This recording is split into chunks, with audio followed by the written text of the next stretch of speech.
Shesh baza transaction. Ndio msoro weshoko ranasi. The shesh baza transaction. Ndichakumbira muverengo wedu kuti averenge Ezra chapter 1 kubva pa verse 1 kusvika pa verse 11. I chapter yese ine mavhesi mashoma. Verse 1 to 11. Asi tichada kuspecialize ne verse kubva pa verse 9. Ndo pane nyaya yedu. Asi regai tinzwe zvakaitika mubhuku ya Ezra. The Shesh Baza transaction. Tichaiparidza in 1 hour 10 minutes. We will be done. In 1 hour 10 minutes tinenge tapedza vhangeri yedu. Usaenda usina kunzwa vhangeri iyoyo. The Shesh Baza transaction. Zvino negore rokutanga raCyrus mambo wePersia. Cyrus waitonga Persia. Kuti shoko raishe rakarehwa nomuromo waJeremia riitike. Pane shoko rashe rakanga rarehwa naJeremia. Ishe wakamutsa mweya waCyrus mambo wePersia. Yes. Akaparidza paushe hwake hwose. Yes. Akazvinyorawo akati, zvanzi naCyrus mambo wePersia, Ishe Mwari wokudenga wakandipa ushe hwose hwenyika, akandirayira kuti ndimuvakire imba paJerusarema riri paJudha. Inzwai.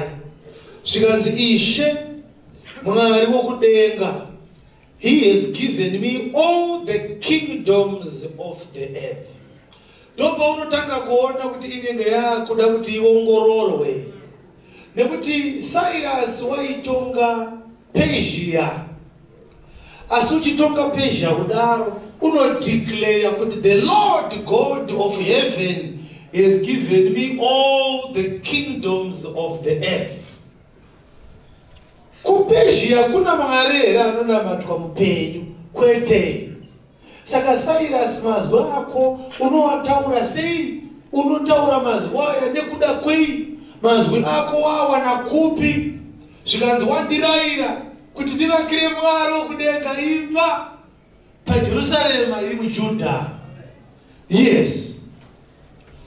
Zvino ani nani uripo pakati penyu wavanhu vake, Ishe Mwari wake ngaave naye. Yes. Ngaakwire hake Jerusarema riri paJudha. Yes. Kundovaka imba yaIshe Mwari waIsraeri. Yes. Ndiye Mwari. Yes. Unogara Jerusarema. Yes. Ani nani wakasara. Yes. Papi na papi. Yes. Anogara. Yes. Varume wokwake ngavamubatsire nesirivheri. Yes. Nendarama. Yes. Nenhumbi. Yes. Nemombe. Yes. Uye nezvipo zvavanopa nokuzvidira kuzovaka imba yaMwari iri paJerusarema.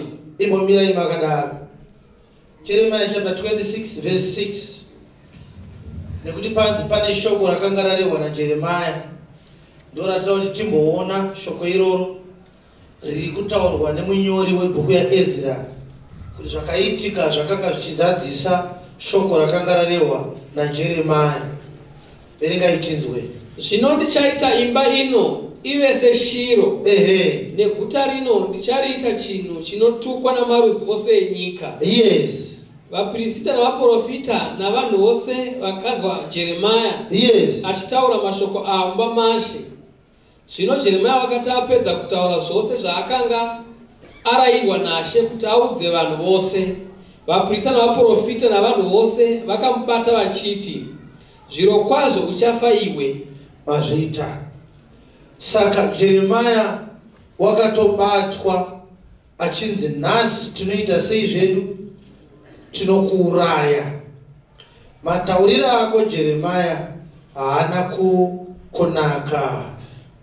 Jeremiah chapter 21 verse 10. 29 verse 10. Jeremiah chapter 29 verse 10. Saka pakanga paprofitwa kuti Israeli ichaitwa dongo, Judha richaitwa dongo. Vanhu vakati tokuuraya. Iye akati muchapinda Babylon muchaitwa varanda. Akazoprofita futi akati kudii? nokuti zvanzi naIshe, kana makore 40 apera Bhabhironi, ndichakushanyirai nokukusimbisirai shoko rangu rakanaka. Mazvita tichada kugumira apa nekuti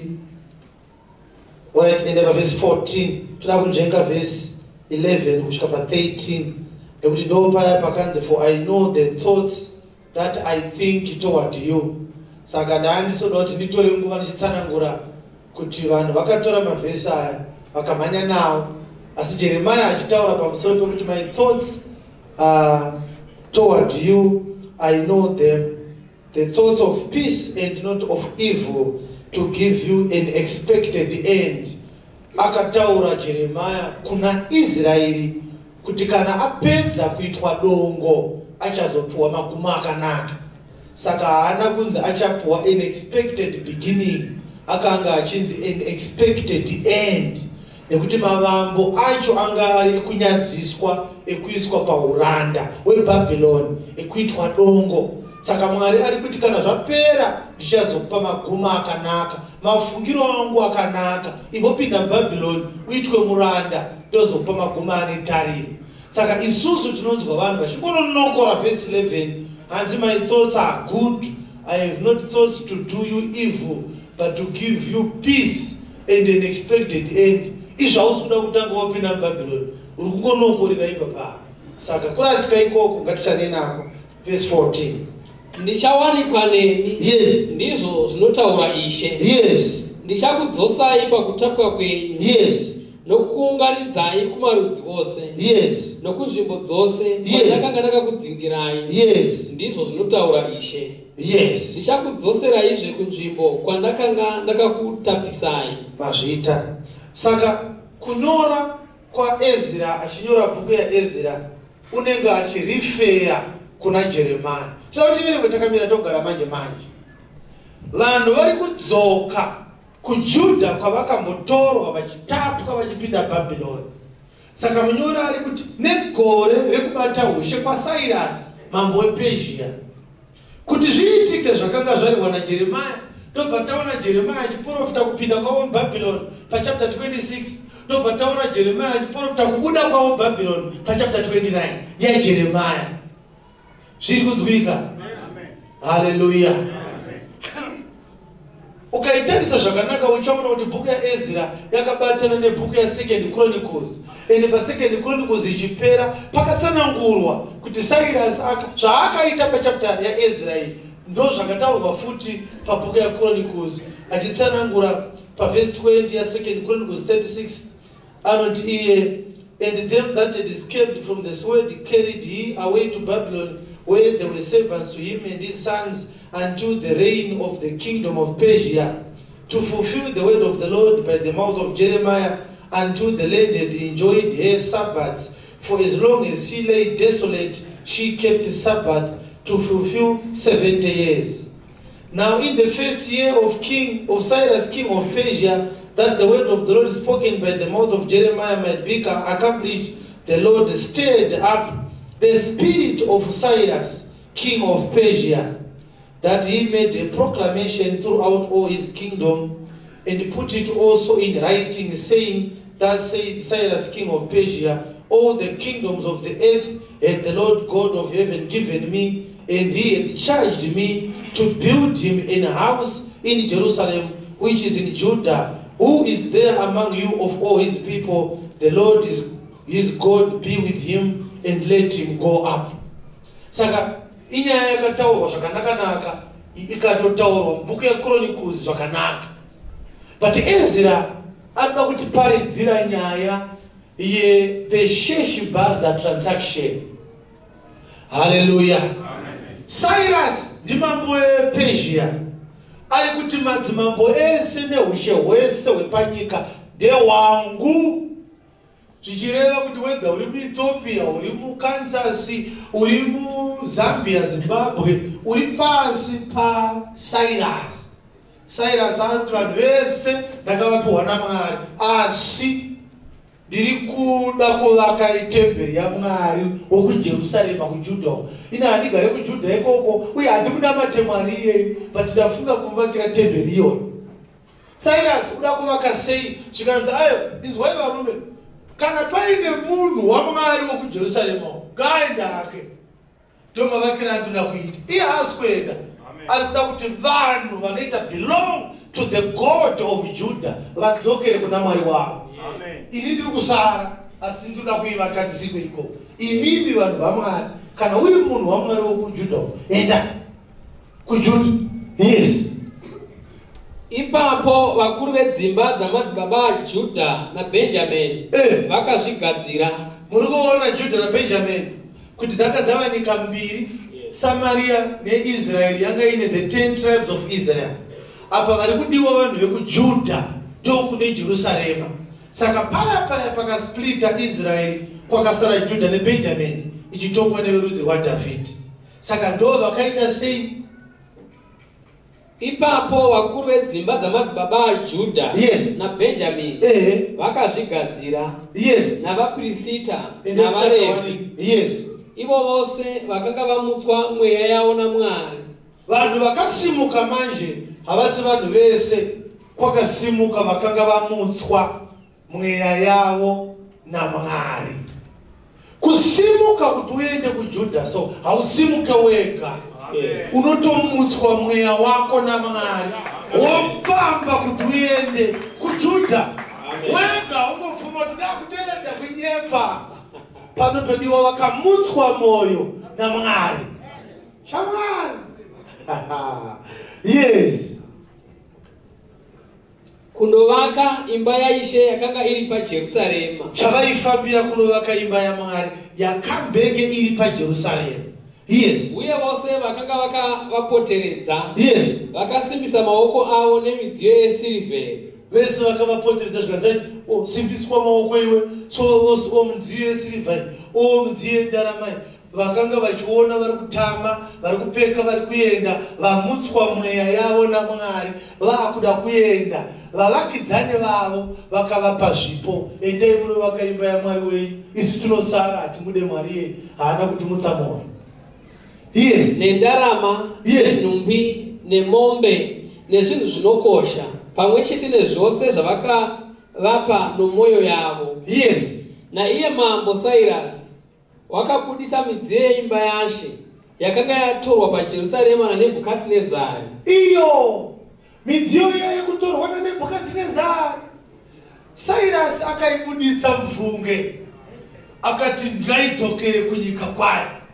Yes. Ikaiswa naye paimba yavamwari vake. Yes. Cyrus mambo wePezhia akarayira Mithridhati muchengeti wepfuma kubudisa iyeyo. Right. Cyrus ana minister wake wefinance anonzi Mithridhati. Kuti Mithridhati kunotaura kuti Mithra ngaakudzwe vamwari vePezhia. Akanga ari Bhaari akunzi Mithra paPezhia. Yes. Hallelujah. Amen. Saka Mithridhati muranda waCyrus anotori muPezhia murumewo. Zvikanzi kudii naCyrus? Akaiverenga achipa Sheshibhazari muchinda waJudha. Aha, ngatitorei nzvimbo dzedu. Zvikanzi shamwari Mithridhati, basa rako iwewe uritsa midziyo yaMwari waJudha uende nayo unoipa Sheshibhazari. Hallelujah. Amen. Sheshibhazari is the prince of Judah. Kuimba Judah kune vazhinji variko, but assignment yakapiwa Mithridhati naCyrus yaida kuti midziyo iende mumaoko memukuru wavo veimba yaJudha. Midziyo yakatorwa naNebhukadhinezari mutemberi yaMwari nguva yakaparadzwa namazuva ekusateerera kwavo. Ngaichibuda muPezhia iende Judha, asingaipiwe Sheshibhazari, the prince of Judah. Hallelujah. Amen. Zvinoshoko rati kwakasimuka vakanga vamutswa mwoyo kuti vaende kudzokera kuJudha. Pfuurai mberi. Kuwanda kwayo ndikoku. Ndiro dzendarama dzanga dzakawanda sei? dzina 30. 30 ndiro dzaMwari dzanga dziri 30. Nendiro dzesirivheri. Ndiro dzesirivha dzanga dziri chii? Dzine churu chimwe. 1,000 chargers of silver. Namapanga ana 20 29 mapanga aMwari akanga abiwa mutemberi mazuva aNebhukadhineza. Akaenda kuBhabhironi akabuda. Yes. Nembiya dzendarama dzina 30. 30 basins of gold. Nembiya dzesirivheri dzina 410. 410 silver basins of salt. Yes. Nemimwe midziyo ine churu chimwe. And other vessels 1,000. Midziyo yaMwari yakanga yatorwa naNebhukadhineza ikapinda muBhabhironi. Saka Cyrus waakuti kuna Mithredath, tambidza Sheshbaza, the prince of Judah. Midziyo iyi aende nayo kunovaka nayo temberi yaMwari. Yes. Midziyo yose yendarama neyesirivheri yakanga ine zviuru 5 na400. All the vessels of gold and silver were 5,400. Izvo zvose Sheshbaza wakaenda nazvo panguva yokubva kwavatapi vaBhabhironi vachienda Jerusarema. Yatopera. Ndipo pane vhangeri yacho bedzi vadikana. Ndipo pairi. Now, pane clarification yatingade kuti kubva midziyo iyi ichipinda muBhabhironi yazova sei muPersia. Because Persia neBhabhironi zvakasiyana. Persia yakazvimirira, Media yakazvimirira, Babylon yakazvimirira. Asi tinorangarira chapter 6 yaDaniel. Ndokumbira kumuverenga mavhesi maviri ekupedzesera chapter 6 yaDaniel, the 2 last scriptures. Nokuti Babylon yaitora vatapwa vaJudha ikavabata for 70 years. Mazuva yakanga yakupera 70 years. Do mazuva aya atinoona Darius in chapter 5 and in chapter 5 the 2 last scriptures the chapter 5. Pa chapter 5 tinoona Belshazzar mwana waNebhukadhineza aita part yokuderedza machinda ake nepfambi dzake vakatanga kunwira doro midziyo yaMwari. Ndobva panyorwa pamadziro mene tekeo ufasini. Daniel ndobva apinda nokududzira akati mambo mayerwa mukaonekwa makareruka umambo hwenyu hwatorwa kwamuri nhasi.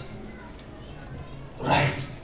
Mavhesi maviri ekupedzisira anoti in that night was Belshazzar the king of the Chaldeans slain. Verse 31. And Darius the Median took the kingdom being about 62 years old. Saka Darius wakanga ari mambo weMedia. Asi Cyrus ane midziyo yaMwari pabhuku yaEzra haasi muMedia muPersia. Zvakaitika ndezvekuti Babylon misikanzwa yaitwa naBelshazzar mwana waNebhukadhineza. Mwari wakashandisa Darius mambo weMedia ndokuuya ndokuuraya Belshazzar ndokubva Babyloni yava koloni yeMedia. Nekufamba kwenguva ndokubva Media yatambudzanawo nePersia ndobva yava a colony of Persia. Saka vaigara muBhabhironi vakapinda muMedia vakagara pasi pehurumende yechiMedia nekuti Media yapamba Babyloni. Ndobva Media yazoitwa koloni yePersia ndokubva vanga vari muBhabhironi vanga vapinda Media vafuti vavanda vePersia nekuti Media yapasi pePersia. Ndiri kunzwika handiti? Saka Cyrus haasi mambo wePersia weMedia media yatova pasi peuranda wePersia kusvikira mazuva aHasiasi mambo aAhasveroshi yakanga yaConfederation yakanga wava mubatanidzwa weMedia nePersia. But Babylon yakaramba iripo iri province yaidonzi Babylon but isisiri kingdom iri kutongwa neMedia. Pakapambwa Media Babylon yakaramba iri province yePersia. Nekuti tinorangarira kuti Babylon mazita enzvimbo mbiri kwaiti nyika yainzi Babylon uye capital city yainzi Babylon. Zviri kunzika zvandiri kutaura? Haleluya. Tiri handiti? Saka hapana anga asingaide information yekuti pane makapa aMwari wokudenga wokwaJudha ari munyika yeBabylon. Saka Darius paakapinda akainzwawo nyaya yemakapa akaatora akatoachengeta akadaro. Ini zvokunesana Mwari uyu handidi ndanzwa tauraisa Belshazzar nongoachengeta hapana chandatadza. Hurumende yaDarius yakaitwa overthrown nehurumende yePersia. Ndobva Cyrus atanga kutonga. Shoko raiti kubhuku ya2 Chronicles 36 Mwari wakamutsa mwoyo waCyrus. One day ndokufuma achiti no vaJudha ngavadzokere kunyika kwavo ende ndakuda kuti midziyo yaMwari idzokere kunyika kwayo. Inini ndida kutopawo zvipo kuJerusarema ikoko imba yaMwari ngaivako. Mwari akamutsa mwoyo waCyrus. Ndobva Cyrus anyora runyoro akati kana paine munhu anoda hake kudzokera kunyika kwake kuJudha, munhu iye ngaadzokere uye Mwari ngaave naye. Imagine kuti muri pasi peuranda hwavaBritish vomonzwa kunzi queen vekuEngland vari kuti vanoda havo kudzokera kuZimbabwe kunoita independent ngavaende zvavo, Mwari ngaave navo. Vakomana ine handikuziva kuti uyazoinzwa here iye yaivanikanika ida kutodisestablisha kuti Cyrus mudhirama iri ndiani. Who is Cyrus? Kuti Cyrus akaipa mwoyo zvekuti du, but shoko rati Mwari wakamutsa mwoyo wake zvekuti zvese zvaaitaura anga asingagari aitauriswa. Zvikanzi nyika dzese dzepasi rino dziri mumaoko mangu uye handina kuda dzekuba ndakadzipiwa naIshe Mwari wekudenga. Maona kuti Satani baba Satani zvakazodai muri kundipomerawo zvakubhosva. Nyika idzi ndakadzipiwa naIshe Mwari wekudenga. Amen. Haleluya. Amutswa moyo. Amutswa moyo nendava yei kwamuka Sheshbazzar the prince of Judah ndiye akanga amutsa mwoyo wake zvekuti nguva yese yakanga kuchinzi vanhu vari kuuranda vari muutapwa. Mwari aiziva kuti no koda kumutswa mumwe murume weimba yaJudha so anongokura nguva yese. Sheshbazzar arichikura ndokubva rakura ndokubva rapiwa chigaro zvikanzi tiri muuranda zvedu asi prince weimba yaJudha ndiSheshbazzar. Namazuva ekunzi ndiprince Sheshbazzar ndopakamutswa mwoyo waCyrus. Haleluya. Amen. Right. Zvikanzi varumeka dzokera verse 4 verse 4 chapter 1 yaEzra. Ani nani wakasara papi na papi paanogara, varume vokwake ngavamubatsire nesirivheri nendarama nenhumbi nemombe uye nezvipo zvavanopa nokuzvidira. Yes. Kuzovaka imba yaMwari iri paJerusarema nekuzvidira. Yes. Ipapo vakuru vedzimba dzamadzibaba aJudha naBhenjamini vakazvigadzira navaprista navaRevhi, ivo vose vakanga vamutswa mweya yavo naMwari kundovaka imba yaIshe yakanga iri paJerusarema. Right. Saka tiri kuona kuti hakuna akasara nevaprista navaLevhi veimba yaBhenjamini neimba yaJudha, asi zvanzi kwete vese aivo vakanga vamutswa mweya naMwari.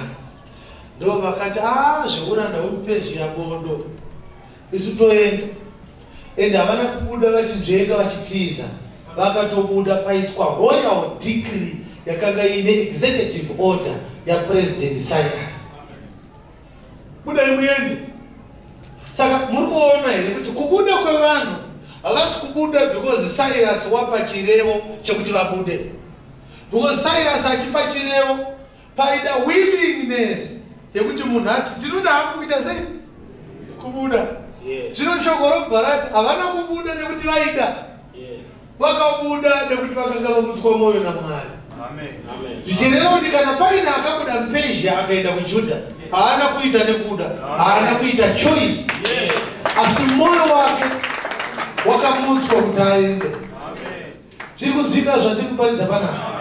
Nyaya ndeyekuponeswa kwako shamwari. Tikazonzwa wakunzi wakasimuka ukabuda muheresi, tikazonzwa wakunzi wakasimuka ukaregererwa zvitadzo, ukatendeuka, ukatenda shoko raMwari, ukatobhabhatidzwa, ukagamuchira mweya muchena, tinenge taakuti ngatitsvagei kuti ndiani akamumutsa mwoyo. Hakuna munhu anosimuka ega nekuda kuenda Judha, kuenda Jerusalemu. Kunongosimuka benzi vakamutswa mwoyo naMwari ndo vanomutsa. Saka taakubvunza mubvunzo mumwe chete wakakosha kuti watingape credit pakubuda kwavo ndiani? Cyrus here akatema chirevo kana Mwari akavamutsa mwoyo? Kana kuti regei ndiite rephrase mubvunzo wangu. Chinoburitsa munhu muPezhia chii? Kunzwa chirevo chaCyrus here kana kumutswa mwoyo? Sei madaro?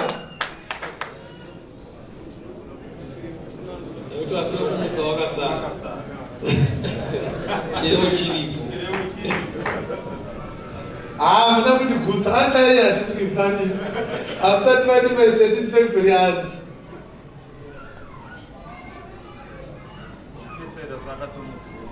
Right, ngatombere vhangeri bari. Now, hamusi kuona kuti credit yekubuda kwevanhu ndiMwari. Cyrus mukasangana naye asina kumutswa mwoyo, munhu wakanyiswa Judha mukaita mapenzi, akaoma mwoyo zvisingabviri.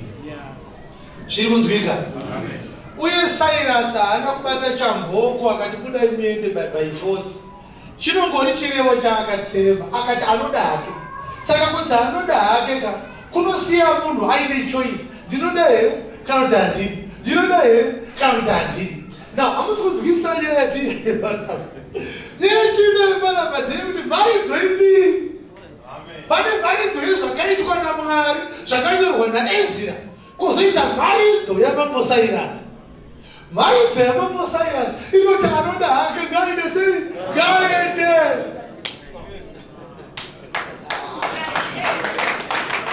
Aiwa, hausi kuzvinzwa.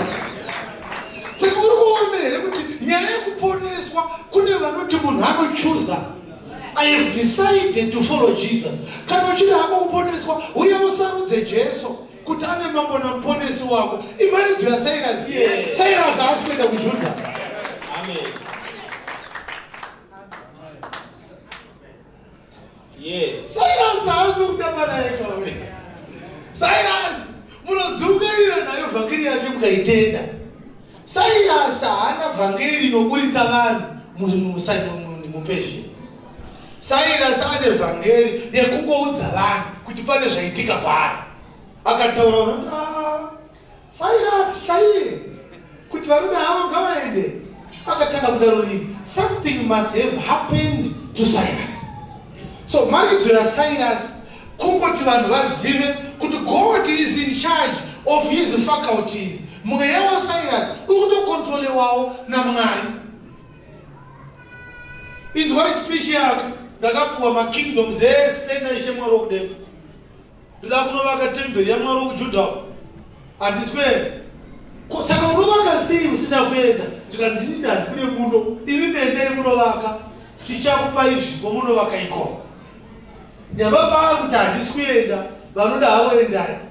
Mwari ari kuburitsa pfungwa mbiri dzatisingafaniri kukurasikirwa nadzo pakuparidzirwa kwedu shoko raMwari. Pfungwa yekutanga, the devil does not do anything unless God has given you a green light to do so. Number two, The devil is not part of the church of God. And Zvaanoita, of course, zvinogona kuaffect the church in a positive or in a negative way, in the mind of God. But haasi part of the church. Ndokusaka asina kuenda kuJerusalem.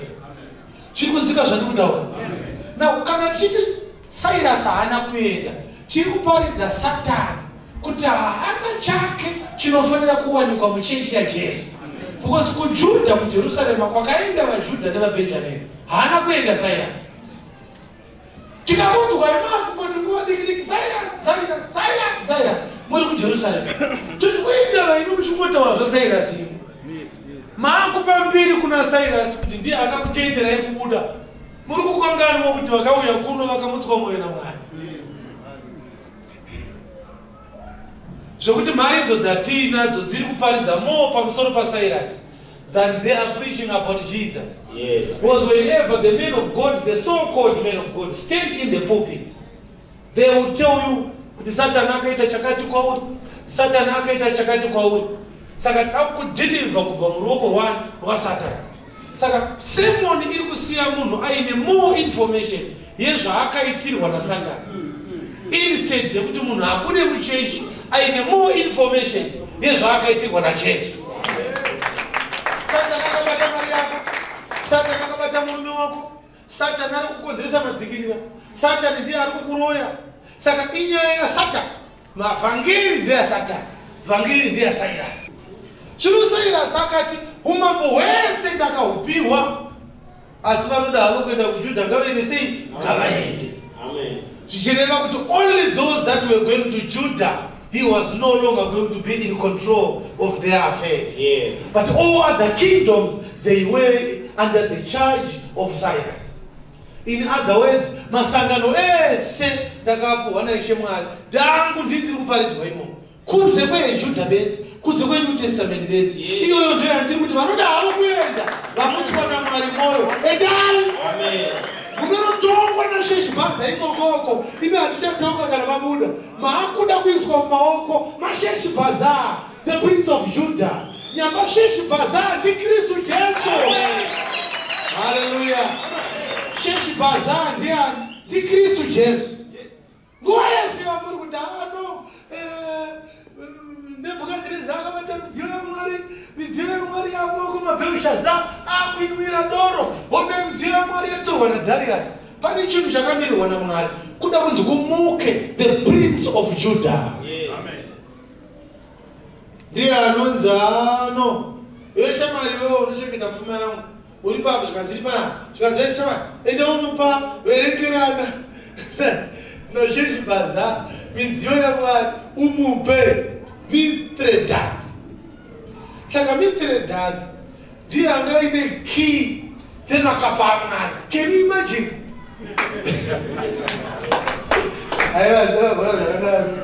Baba Mithredath ndiye anga ine key dzevote. Nguva yese atiri kuona uri muporongo uchibva ikomo warohwa uchidzedzereka uchisemesa, unotori mudziyo waMwari uri mumaoko maMithredath. Saka Mithredath, because midziyo yaMwari vanhu ngavada kuponeswa. Handakazviverenga pa2 Timothy chapter 2 kubva pavhesi ya20 kana. Zvikanzi mumba hora hamuna midziyo inokudzwa bedzi, mine midziyo isingakudzwi, mine midziyo yendarama, mine midziyo yesirivha, mine midziyo yematanda, mine midziyo yevhu. Kana munhu achizvinatsa kwazvo pazvinhu izvi, uchava mudziyo unokudzwa. Wagadzirwa mabasa akanaka, mabasa atenzi. Pa23 dzaMateo vhesi ya26 ne27 anobva ati mune nhamo yevaFarisi navanyori, muri vanyengeri, munogeza kunze kwekapu asi mukati muine kusazvidzora nekukara. Tame mageza mukati mekapu nendiro kuti kunze kugove kwakachena. Kapu dziri kurehwa nendiro dziri kurehwa, vanhu varida kuponeswa naMwari.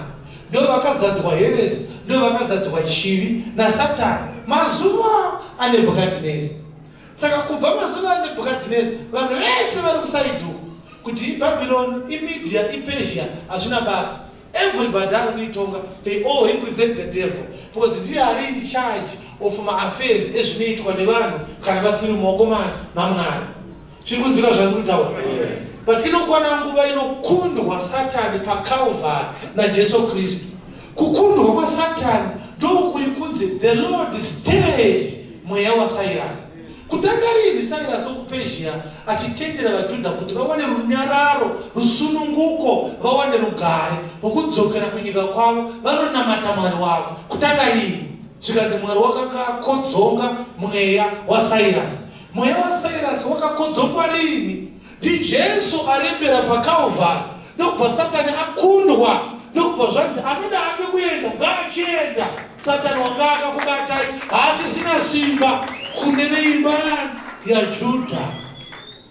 But all the other kingdoms hadziri mumaoko mamwe. Vanongofanira kuenda bedzi ndeveimba yaJudha. Zvorerekana kwakuinde vamwe vatapwa vakabva kuAmareki vanga vari muPersia havana kubuda, vaingotenderwa kubuda bedzi ndevekupi? VekuJudha. Kana kakuine vamwe vanga vari pasi peuranda hwaCyrus asi vari vekuEkroni havaifanira kubuda futi ivavo, kwaingonzi kunobuda bedzi veimba yaJudha. Kana kuine vaFilistia vanga vari pasi paCyrus namazuva ekukodzorwa mwoyo wake naMwari. Cyrus haana kuti chero anoda ngaaende, akati weimba yaJudha.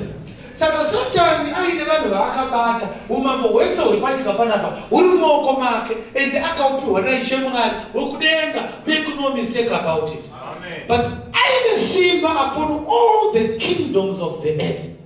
He has no control over the inhabitants of Judah. Vaya vanonzi ndeveimba yaJudha vaya vanoda havo kutevera Sheshibhazari. Ivavo vanonzi regai vaite sei zvavo vaende. Saka vanobuda vachienda, kwete nekuti vadhisaidha kubuda kana kuti nekuti Cyrus ari vachirevo, asi nekuti Mwari wamutsa mweya yavo. Saka muchinjikwa tinawo takaudzwa kunzi Jesu akaroverwa. Musi wakaroverwa Jesu pamuchinjikwa ndo musi wakatemwa chirevo chekuti vanoda havo kuenda kuJudha ngavaende sei? Ngavaende. Vanoda havo kuponeswa ngavaponeswe. Vari kuti isu tiri vatadzi, Jesu ngavatiponese ngavaponeswe.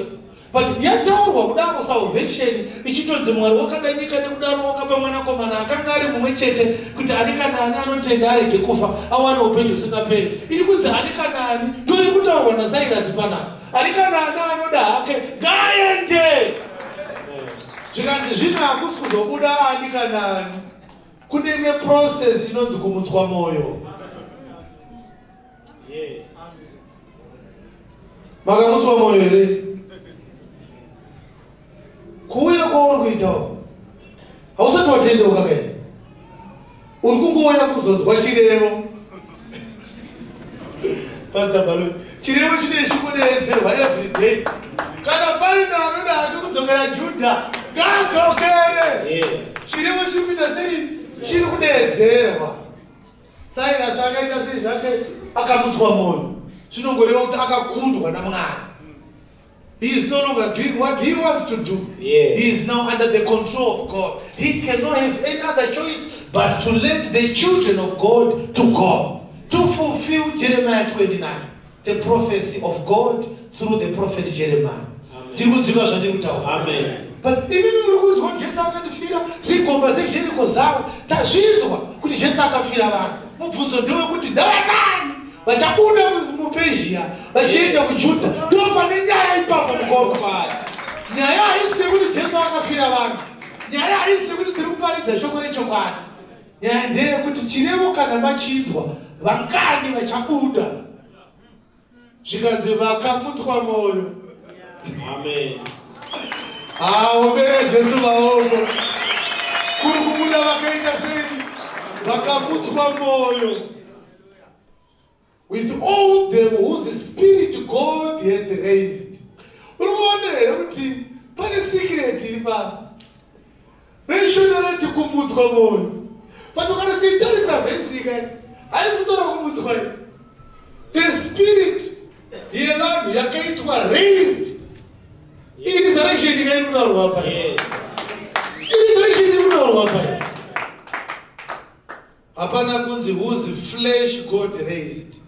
Hapana kunzi to all those whose minds God raised, whose minds God convinced It was not a matter of your mental faculties or processes. It was about your spirit. Saka nochiri kuti andiri kugaya ahuma pavhesa. Mwari ana munhu waari kumutsa pfungwa. Mwari ari kumutsa mweya wemunhu.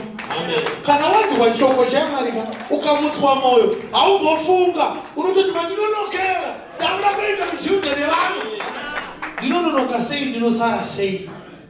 But you are not responding kuchirevo chaCyrus. Uri kuresponda pakumutswa moyo kwavaitwa. Kana wamutswa moyo hausari. Kana wamutswa moyo hausari. Shoko rinoti kudii pamusoro paLydia 16:14 dzamabasa avapostori. Zvino mumwe mukadzi wainzi Lydia aivewo musha weTyatira, mutengesi wenguo dzepepuru. Yes. Womusha weTyatira wainamata Mwari, waitondamata Mwari, akatinzwa ndokubva anzwa tichiparidza. Ishe akazarura mwoyo wake, Ishe ndokubva azarura mwoyo wake kuti ateerere zvaitaurwa naPauro, kuti atende chirevo chakanga chichitevwa naMwari. wakati abhabhatidzwa Ndokubva abhabhatidzwa. Uri kuona zvinoitwa nevakazarurwa mwoyo, vanobhabhatidzwa iye neveimba yake. iye neveimba yake. Vakati chirevo tachinzwa, Ishe avhura mweya yedu toenda Jerusalem. Amen. So it is not about Jesus having been crucified for our sins on the cross. It is not about the preacher preaching the accurate gospel.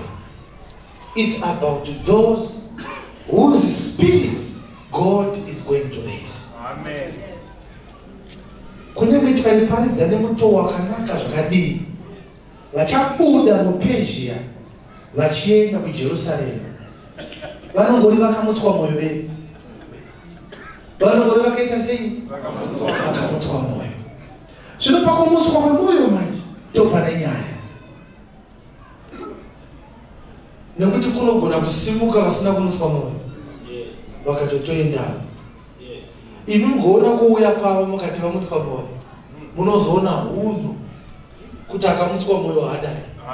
Iwo akamutswa mwoyo here kuti angovhurumuka wega zvavo, unongofarira ungowayawayawo padhuze. Unosabereke paine shaki, pane tumwe tuhove tunongouyawo so tuchingowayawaya padhuze nemashaki. Hanzi tunorarama nekudya zvikwekwe zvinoruma shaki. Saka shaki haiti kudzinge, unoziva kuti tunondirovera chii pakufira kurukosana. Saka madhimoni atinenge chidzinga muno anenge achipinda mutuhove itwoto kuti vari kuenda kudenga chaivo vanyatosara vaclean. Because kana shaki ichibviswa zvikwekwe kuda kuti isare yakachena.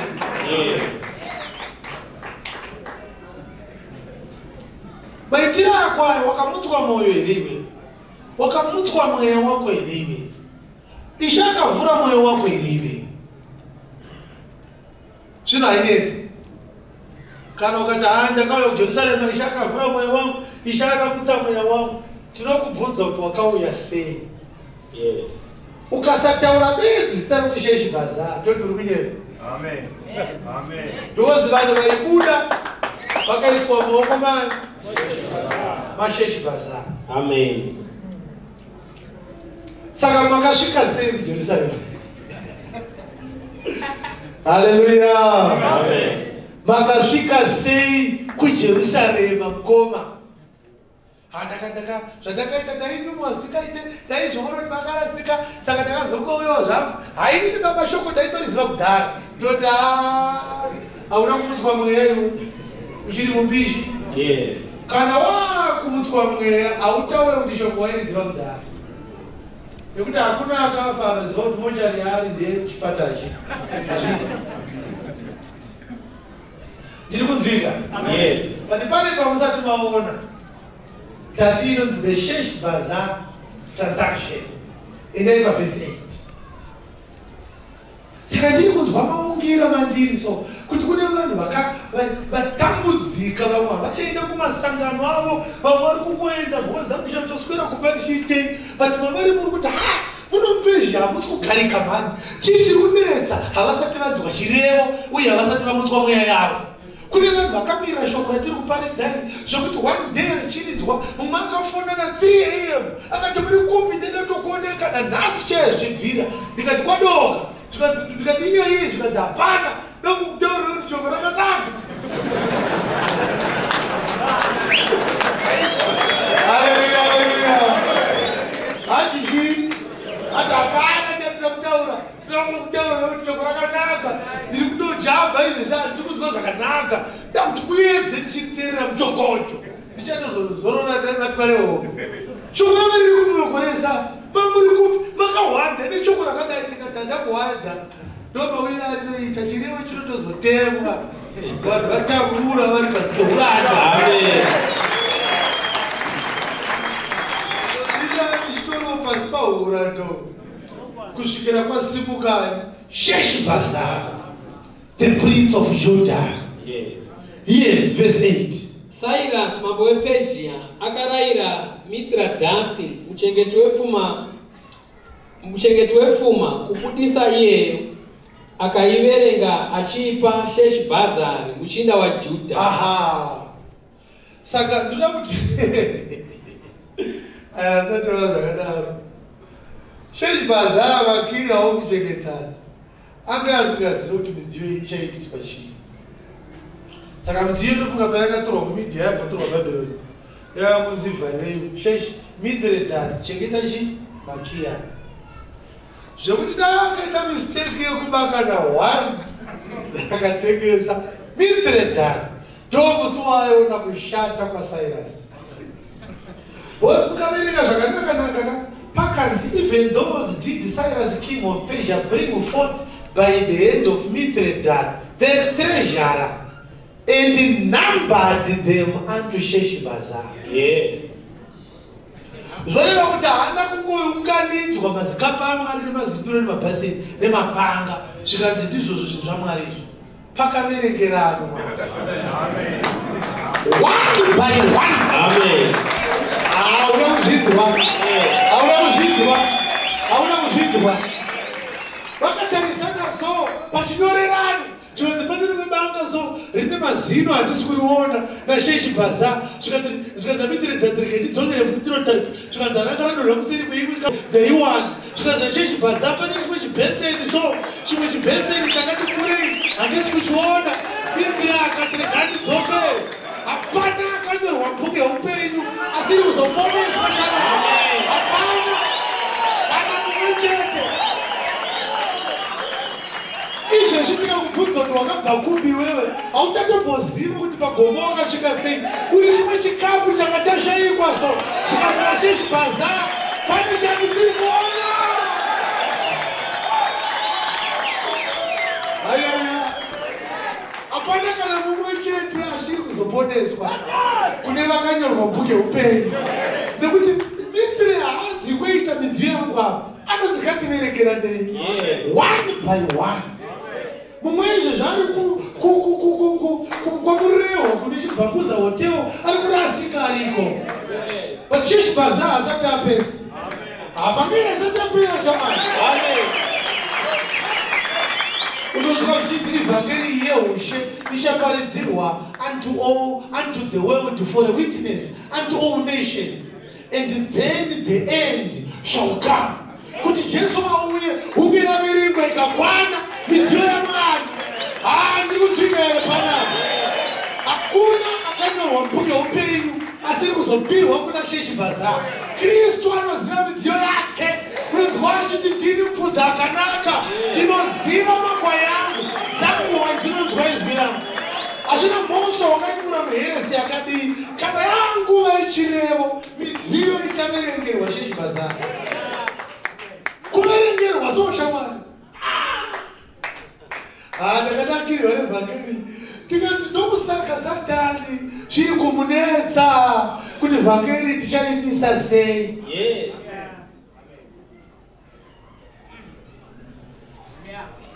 Kana uri part of midziyo yakanga yatorwa Jerusalema. Now ndopandira kuti nditarise manjani. Nditarise ndikasenditarise. Musakurudze kufara nekujamba. Hakuna mudziyo wekuPersia waizoenda kuJudha. Midziyo yakaverengerwa Sheshibhaza haisi kuenda Jerusalem for the first time. Yes. Yakanga tombobva ikoko.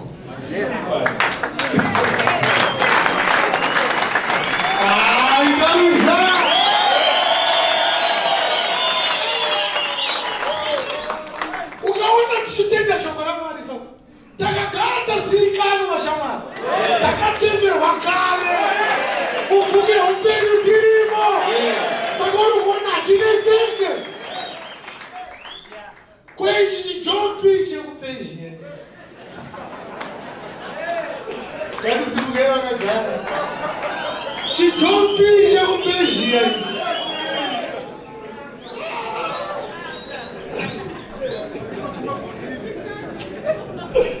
Pane maine rimwe zikamu rakanyorwa chibuku hariyo madzisahwira nhaka yedu. Sheshibhaza pakuverenga kuti shamwari chikamu ichi ngatidzokere. Now, tinototenda Mwari kuti Sheshibhaza haana kuti kuisa musagati rinozondera mberi. Akati ngatiite sei? Ngativerengera mberi. Saka kuverenga kune zvinhu zviviri zvakunogona. Chekutanga kumeka sure kuti hakuna weJerusarema mudziyo kunosara, uye kuti hakuna wekuPezhia. Yes.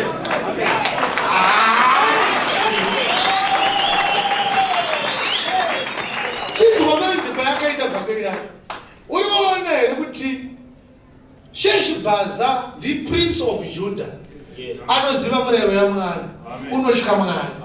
Mithredathi chigevenga chemuPezhia, chigevenga chaCyrus. Vanhu ava vari diametrically opposed.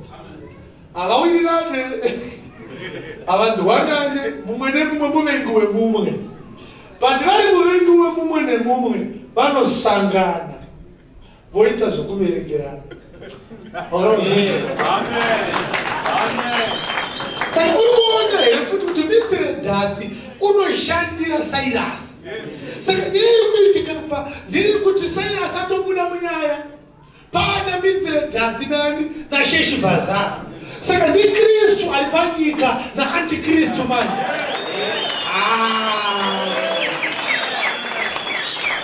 Ndi Kristu nani na Antikristu. Antikristu ari kuverengera Kristu vanhu vake. Uyu ndewako, uyu ndewako. Izvozvo zvinenge zvichiitika nguva iri kuparidzwa shoko raMwari. Saka unomborasika womboya muno, womborasika womboti poto. But Mithredathi anenge achikuona kuti uyu haasi waSheshibhaza, uyu ndiwe muno muPezhia, uyu ndewaCyrus. Unozoona one day wakubhonga ngavasare nechechi yavo. Good. Hausi wokuJerusarema ino. Saka Mithredathi haana problem. Ane chirevo chaakapiwa naCyrus. Midziyo ichabuda muno idziyo yakabva kuJerusarema. Hauna kuzvinzwa?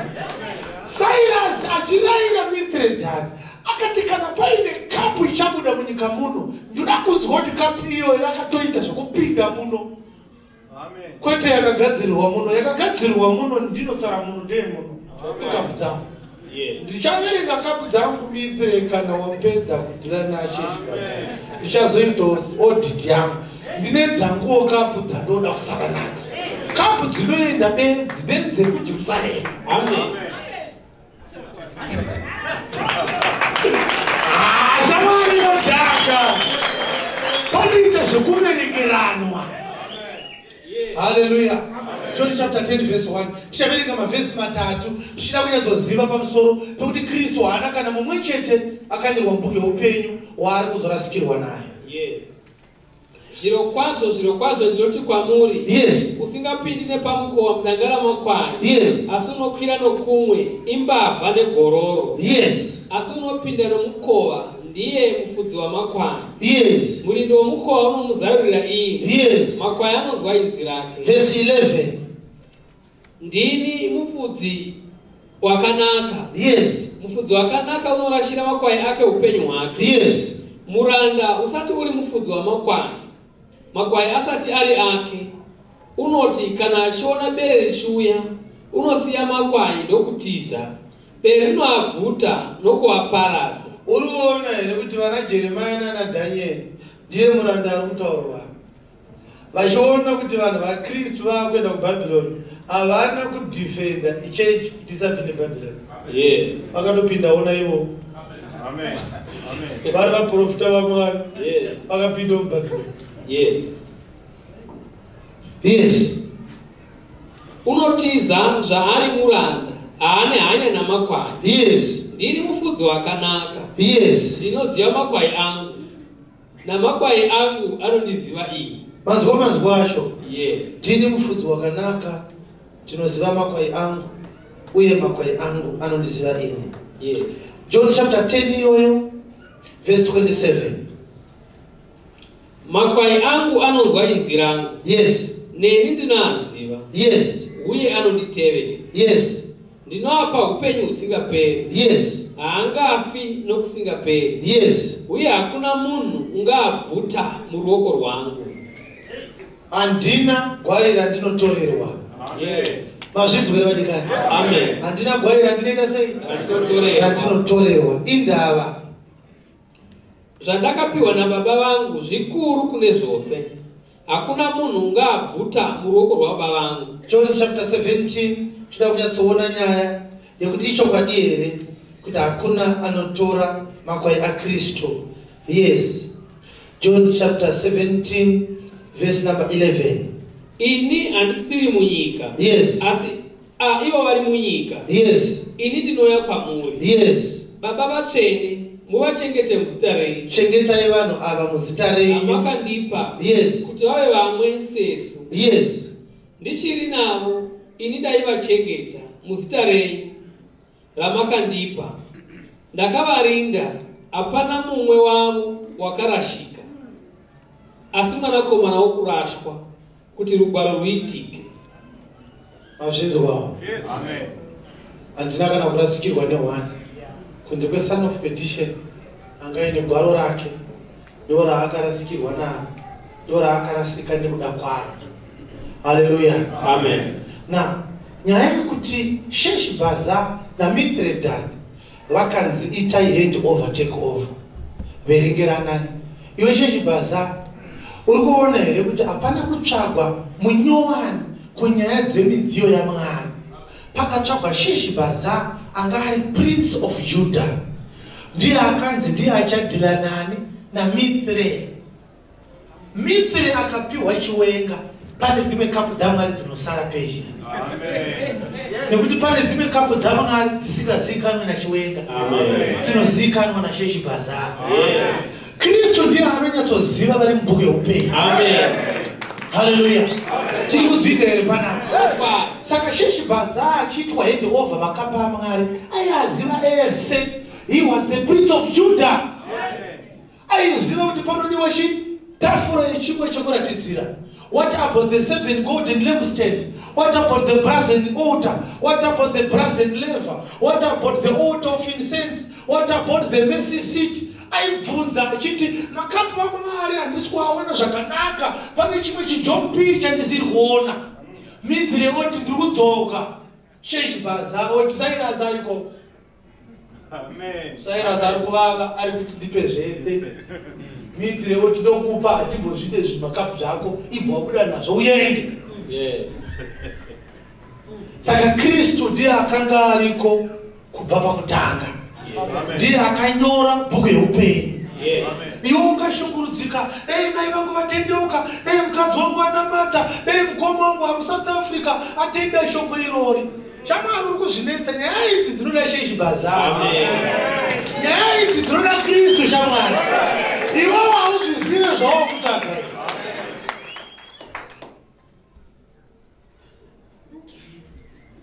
Munhu wose atendeuka. Chinotori chigubhu chekuitira wetu usiku chiri kushandiswa mupezha. Chinondoshanda pai kutembera kuJerusarema. Amen.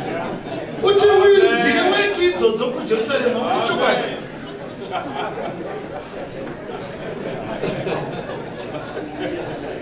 Iwe uri kumofunga kuti nekuti une ukama nemunhu panyama zvinoshanda parwendo rwatatanga Amen. rwendo rwushamwari harisi kutsvaga ukama hwepanyama rwuri kuda vakazivikanwa kare ndovakatemerawo kare kuti ave mufananidzo wamwari asikaonekwe kuti ave ive dangwe pakati pavazhinji vaakatemera ndovakadanawo vaakadana ndovakaruramisa ndovachakudza zviri kunzwikwa takazivikanwa kare shamwari takanga tiri muna mwari kare isu hatisi vagari vepezhia isu takatorwa jerusarema kana nguva yakwana tinoenda kana chirevo chatemwa muchaona takananga jerusarema hatisi vagari vemupezhia musangotidarira zvenyu vanamirire tine rwendo rwedu tine kumusha kwedu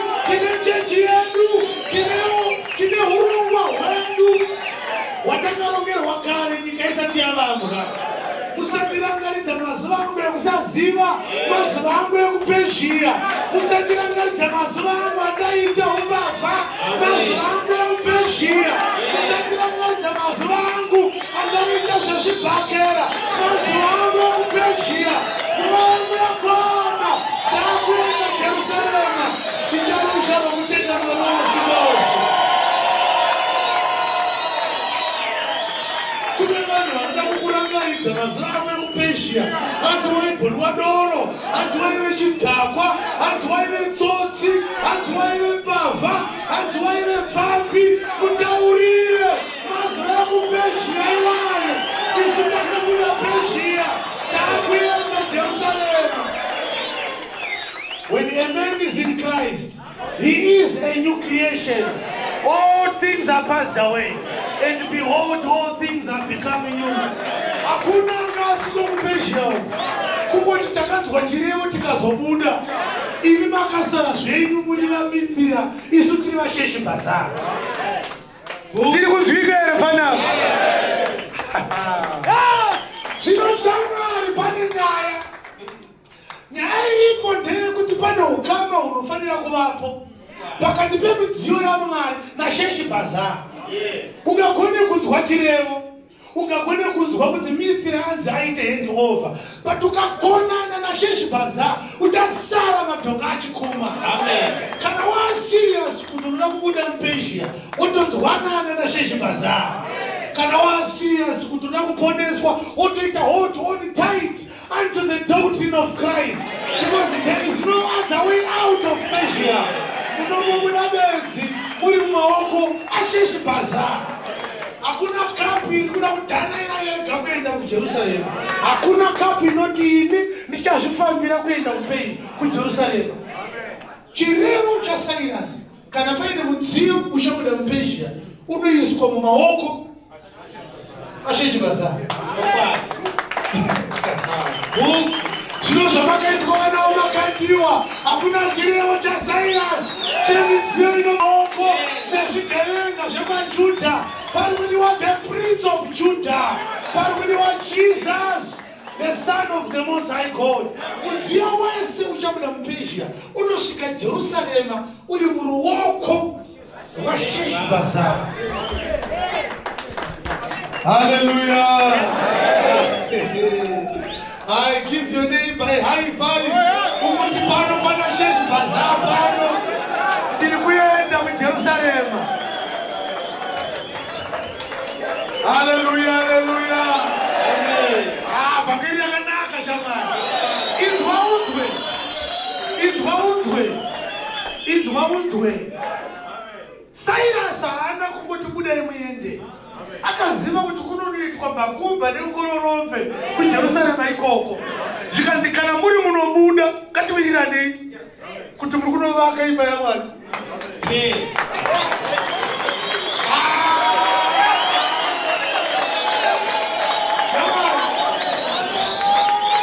Zvinovawo vari kuti takaenda kunoroorwa.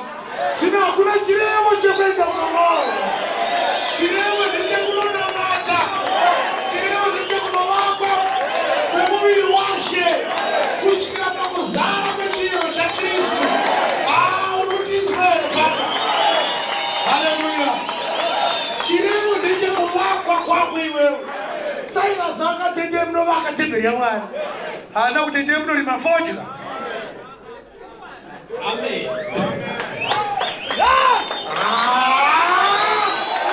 Aiwa kwambiri yakanaka shamwari. Saka kana uchiti wakaponeswa uri kuti ndakabva Persia ndikauya Jerusalema. Azvitidetse tokuvheta. Toita sei? Uyai baba kumbotudza tokuvheta sei. Munhu wese anotanga uya Jerusalema achibva Persia tokuvheta sei? Akanga kuti akanzwa chii kuti azouye kuJerusalema. Alright, ngatiomberere. Akanzwa chii? Uyai baba. Tinomvheta sei? Imwe standard yekumvheta nayo. Wese anotanga kuda Persia akauya Jerusalema tomuvheta sei? Ni testimony yake. Anenge achitifanira kuti kudii? Afana kupupura seshechi basa. Sasheshi basa. Yes.